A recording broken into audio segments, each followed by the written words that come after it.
මිනසන් කොන්නිචිවා. හොඳයි. අදත් අපි අලුත් පාඩමක් කතා කරන්නයි යන්නේ. අද අපි බලමු කාමරයක් ඇතුලේ විවිධ දේවල් තියෙනවා. ඔය විවිධ දේවල් නාමපද වශයෙන් එකතු කරලා කියන්නේ කොහොමද? ඉතින් කාමරයක් ඇතුලේ තියෙන දේවල් ගත්තොත් තියෙනවා සපත්තු රාක්ක, පුටු, ඇඳන්, මේස, ඒ වගේ දේවල්. ඒකෝට ඔය වගේ ගොඩක් බඩු තියෙන තැන්වලදී අපිට පුළුවන් ඔක්කොම නාමපද ටික කියන්නේ නැතුව නාමපද 3ක් විතරක් සඳහන් කරනවා. සඳහන් කරලා නදෝ යනාදිය කියන වචනේ පාවිච්චි කරලා අර කතා කරපු ඔක්කොම නාමපද ටික එකට එකතු කරලා එක වාක්‍යයක් විදිහට කියන්නේ. එහෙනම් අපි බලමු අද නාමපද 3ක් ඉගෙන ගමු.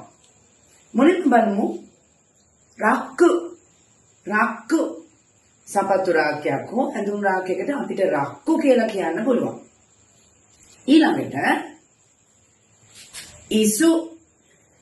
ඉසු පුටුව. ඉසු කියන්නේ පුටුව. ඊළඟට මේ නොයිගුරුමි කියන්නේ මේ වගේ ටෙඩි බෑස්කට. දැන් අපිට තියෙනවා නාමපද 3. හොඳයි. අපි මෙන්න මේ විදිහට කියමු. හේයානි නලිගා අරිමාස්කා. කාමරේ මොනවද තියෙන්නේ? හේයානි කාමරේහි නනිගා මොනවද අරිමාස්කා තියෙන්නේ? නාමපද 3යි. නොයිගුරුමියා ඉසුයා රක්කු නදෝගා අරිමාස්.